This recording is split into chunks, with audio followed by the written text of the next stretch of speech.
दोस्तों जय माता दी। आज हम बात करने वाले हैं गुरु महाराज के पुनर्वसु नक्षत्र के, जिसके 3 चरणों में होती है मिथुन राशि और 1 चरण में होती है सबसे ज्यादा संवेदनशील राशि कर्क। और इसकी बात करेंगे हम इस सर्वतोभद्र चक्र से। ये 81 खानों की कुंडली होती है और इसमें मेन चीज होते हैं पंचक। पंचक में होते हैं नक्षत्र, स्वर, अक्षर, राशि और तिथि।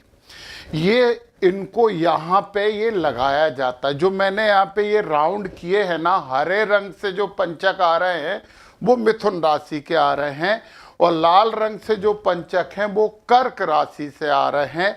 और जहाँ हरा और लाल दोनों हैं वो मिथुन और कर्क दोनों से आ रहे हैं। तो ये पंचक मैंने यहाँ पे भर दिए हैं और ये पंचकों को करते हैं ग्रह भेद, और ग्रह नक्षत्रों में रहते हैं। यहाँ पे ग्रहों को नक्षत्रों में बिठाया जाता है और नक्षत्र में भेद करते हैं। भेद करते हैं जैसे शतरंज होती है ना, जिसमें ऊंट चलता है टेढ़ा, वैसे ये टेढ़ा भेद करते हैं। परंतु राहु, केतु, सूर्य और चंद्र ये हाथी जैसा सीधा भी चलते हैं, तीनों दिशाओं में करते हैं। बाकी सभी ग्रह एक ही दिशा में भेद करते हैं। मार्गी हैं तो घड़ी की दिशा में टेढ़ा भेद करेंगे, और बकरी हैं तो घड़ी की विपरीत दिशा में भेद करेंगे। परंतु राहु, केतु और शनि, चंद्र तो तीनों दिशाओं में भेद करते हैं। अब मैं कुछ और बातें आपको बताऊंगा, परंतु उससे पहले आपको, यदि आप पुनर्वसु नक्षत्र में जन्मे हैं, ओम आदित्य नमः या ओम आदित्य नमः एक ही बात है। ये सूर्य नहीं है, सूर्य की माता जी हैं, उनका जप आपको करना चाहिए। और बांस आप अपने घर में जरूर रखिए, आपको बड़ी शुभता प्राप्त होने वाली है। तो देखिए, शनि, राहु, केतु और गुरु एक ही नक्षत्र में रहेंगे फरवरी माह में। फरवरी 2026 की बात मैं कर रहा हूं। और सबसे पहले हम प्रभाव देखते हैं राहु का। अच्छा, राहु, केतु, शनि, सूर्य और मंगल ये क्रूर ग्रह माने जाते हैं। इनका भेद समस्या देता है, और बाकी बचे हुए ग्रह शुभ ग्रह हैं। ये भेद करें तो इनका बड़ा आशीर्वाद होता है। गुरु सौभाग्य देते हैं, शुक्र लक्ष्मी देते हैं, बुध बुद्धि देते हैं। तो हम देखते हैं वेद। तो सबसे पहले हम बात करेंगे, पहले क्रूर ग्रह की बात कर ली जाए तो सबसे पहले राहु महाराज की बात करेंगे। और जो राहु है ना, वो शतभिषा नक्षत्र में बैठे हैं। हम शतभिषा में राहु को बैठा देते हैं, ये राहु बैठ गए। अब इनका वेद समझिए, और वेद समझने से अच्छा है कि यदि ये हमारे किसी पंचक को भेद करें। ये पंचक आपकी मिथुन राशि और कर्क राशि के पंचक हैं। लाल जिसमें है वो कर्क भी है, हरा जिसमें है वो मिथुन है। तो राहु महाराज जब इधर वेद कर रहे हैं तो ये डायरेक्शन रहेगी वेद की। देखिए जरा, ये ओ को भी वेद कर रहे हैं, मिथुन राशि को भी वेद कर रहे हैं, और हाँ, ये दोनों राशियों के अक्षर को भी वेद कर रहे हैं। बहुत समस्या है। राहु मिथुन राशि में 3 वेद कर रहे हैं और कर्क राशि में 2 वेद कर रहे हैं। तो राहु बहुत बड़ी समस्या फरवरी में आपको है।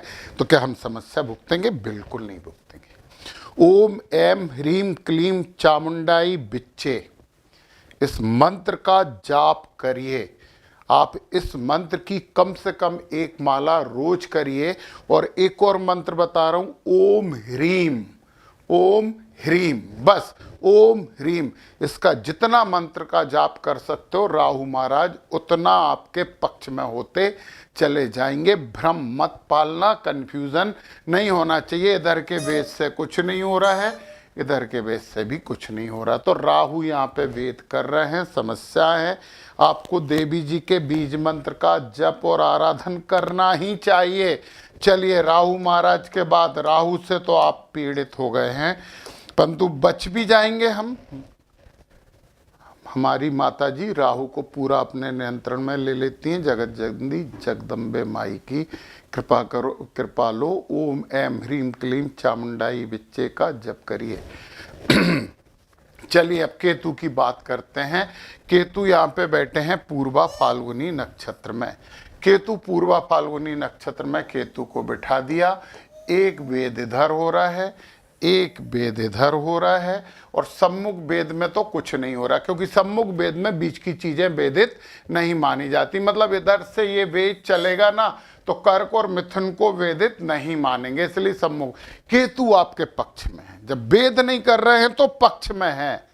फिर भी गणपति जी की आराधना लाभ जरूर देगी। केतु से आप मुक्त हो, केतु समस्या नहीं है। चलिए, ये हमने राहु केतु की बात कर ली, और अब हम बात कर लें शनि महाराज की, क्योंकि शनि महाराज भी तो क्रूर ग्रह है, परंतु शनि महाराज एक ही जगह वेद करते हैं, उत्तराभाद्रपद नक्षत्र में बैठे हैं। यहाँ पे शनि महाराज को हमने बिठा दिया, और शनि महाराज जो वेद कर रहे हैं वो आपके किसी भी पंचक को वेद नहीं कर रहे हैं। शनि आपके पक्ष में है। मिथुन और कर्क राशि वालों, पुनर्वसु नक्षत्र वालों, शनि आपके पक्ष में है, तो आप फायदा उठाइए, राहु को शांत कर लीजिए। बहुत अच्छी बात है। चलिए, शनि के बाद अब हम आते हैं सूर्य महाराज पे। तो सूर्य महाराज 3 दिशा में वेद करते हैं। चंद्रमा मैंने बताया नहीं, क्योंकि हर दिन नक्षत्र बदल लेते हैं। चंद्रमा का बताऊंगा तो आपको समझ में भी नहीं आएगा पूरा। बाकी मैं एक वीडियो चंद्रमा के लिए बनाने वाला हूं, क्योंकि प्रभावित तो बहुत होते हैं हम चंद्रमा से भी। चलिए, अभी हम देख लेते हैं सूर्य महाराज को। सूर्य हैं श्रवण नक्षत्र में, फिर 6 तारीख से धनिष्ठा नक्षत्र में, और 19 तारीख से सद्विषा में। यहाँ पे हैं सूर्य, और फिर 6 तारीख से सूर्य यहाँ आ गए, ऐसे लिख देते हैं।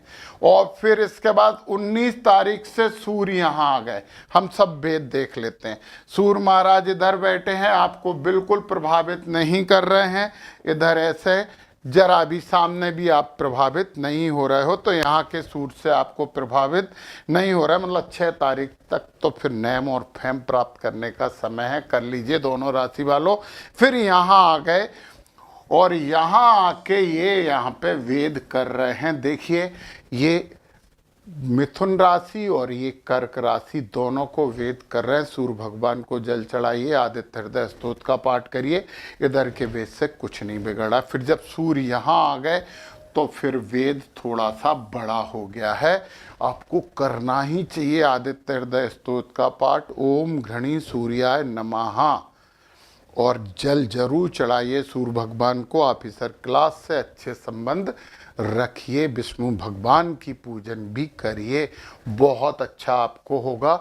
चलिए, सूर्य की बात हमने कर ली, तो सूर्य आपको 19 तारीख के बाद थोड़ा ज़्यादा प्रभावित कर रहे हैं, परंतु उससे पहले तो सूर्य आपके पक्ष में है। अब सूर्य के बाद हम अगली बात करने वाले हैं गुरु महाराज की। गुरु महाराज भी पूरे महीने एक ही नक्षत्र में रहने वाले हैं, तो गुरु महाराज के लिए थोड़ा सा कलर अपन यहाँ पे कर लेते हैं, हरे ही कर लेते हैं, दिखना चाहिए। यहाँ बैठे हैं गुरु महाराज यहाँ, और गुरु महाराज चल रहे हैं बकरी, और बकरी चल रहे हैं, तो गुरु महाराज यहाँ से ऐसे वेद कर रहे हैं। तो गुरु महाराज का आशीर्वाद मिथुन राशि को मिल रहा है, कर्क को अभी नहीं मिल रहा है। मिथुन राशि वाले थोड़े ज़्यादा खुश हो जाएं, क्योंकि गुरु महाराज का आशीर्वाद मिल रहा है। ये लिखा रहने देते हैं, और हम अब बात कर लेते हैं बुध महाराज की। बुध की जगह हम पहले शुक्र की बात कर लेते हैं। शुक्र हैं धनिष्ठा नक्षत्र में, शुक्र यहाँ हैं और शुक्र यहाँ हैं, और ये आपकी दोनों को वेद कर रहे हैं। ये शुक्र ने दी लक्ष्मी, शुक्र ने दिया सुख, तो सुख दे रहे हैं। हरा मतलब मिथुन को भी दे रहे हैं, और कर्क राशि वालों को भी दे रहे हैं। शुक्र अच्छे हैं, कब तक अच्छे हैं? ये 10 तारीख तक। 11 तारीख को शुक्र यहाँ आ जाएंगे। SU लिख रहा हूँ, नहीं SH लिख रहा हूँ, SH।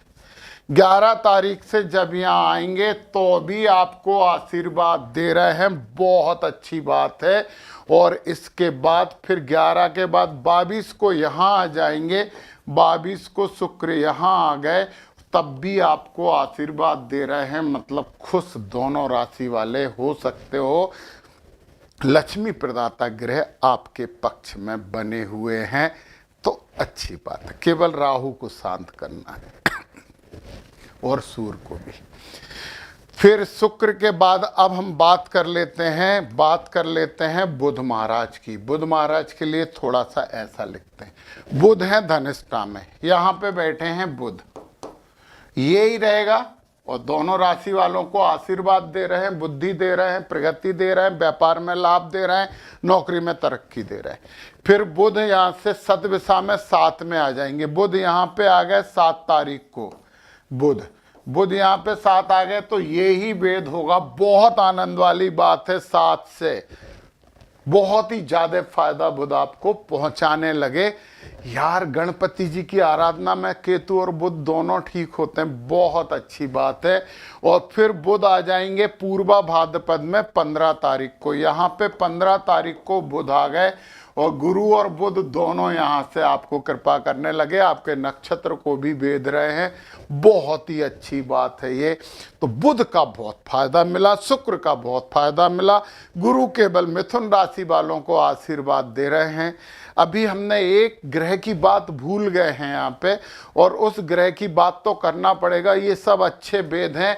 मंगल श्रवण नक्षत्र में बैठे हैं, मंगल यहाँ हैं तो कोई दिक्कत नहीं है। मंगल को लाल रंग से तो लिखना पड़ेगा ना, मंगल ये हैं तो इधर वेद नहीं कर रहा है, परंतु जब मंगल आ जाएंगे 14 तारीख को धनिष्ठा में, यहाँ पे मंगल आ जाएंगे 14 तारीख को, तो फिर ये वेद यहाँ पे करने लगे। परंतु 2 वेद पहले से भी हो रहे हैं, तो मंगल के वेद का प्रभाव, बुरा प्रभाव तो नहीं पड़ेगा। वाहन सावधानी से चलाएं और काम क्या करेंगे, हनुमान जी की आराधना करने वाले हैं तो सब कुछ बहुत अच्छा होगा। ये फरवरी माह के लिए है और जो बताए हैं उपाय वो जरूर करिए, बहुत अच्छा टाइम आपका निकलेगा। वैसे भी इस माह में बहुत से ग्रह उदित हो रहे हैं, तो ऊर्जा का माह है। राहु को केवल ठीक करना है, बाकी तो सब कुछ आपके पक्ष में है। गुरु का आशीर्वाद मिथुन को मिल रहा है, कर्क को नहीं मिल रहा है, तो मिलेगा तो कुछ दिनों बाद।